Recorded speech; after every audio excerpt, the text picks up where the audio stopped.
What are ions, cations and anions?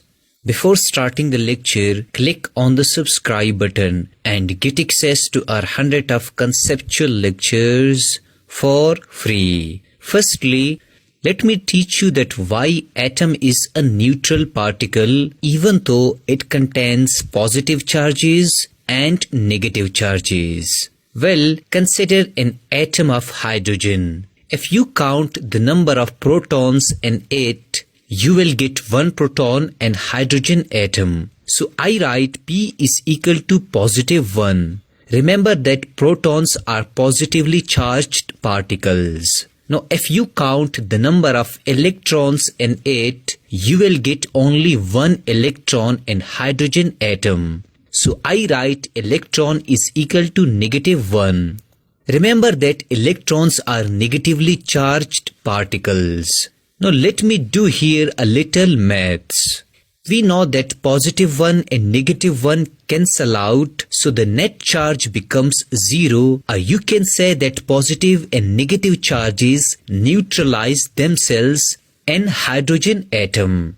So atom is therefore a neutral particle. Now consider a carbon atom. If you count the number of protons and electrons in the carbon atom, you will get that the number of protons is equal to positive 6 and the number of electrons is equal to negative 6. Thus positive 6 and negative 6 cancel out each other. Hence carbon atom is a neutral particle. Therefore, we say that atom is electrically neutral because it has equal number of protons and electrons. Now, what are ions? Well, consider an atom of sodium. Remember that I only draw the valence shell of sodium. If you count the total number of protons and electrons in the sodium atom, you will get proton is equal to positive 11.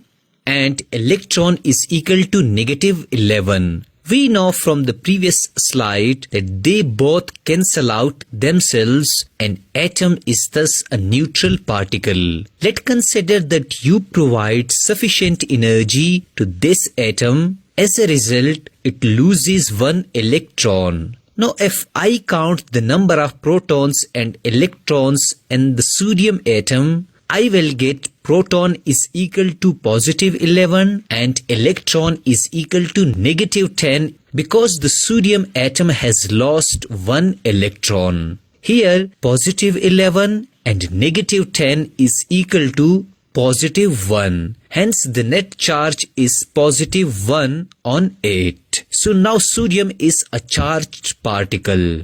Secondly, consider a fluorine atom.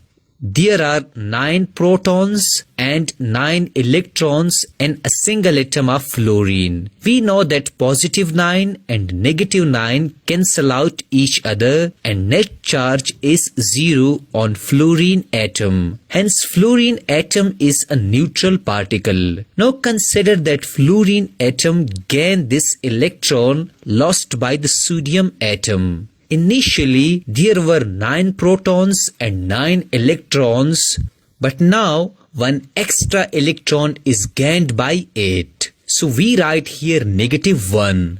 Positive 9 and negative 9 cancel out and we get negative 1. So the net charge on the fluorine atom is negative 1. It is now a charged particle. In chemistry, a charged particle either positive or negative is called an ion. Let me repeat it. In chemistry, a charged particle either positive or negative is called an ion.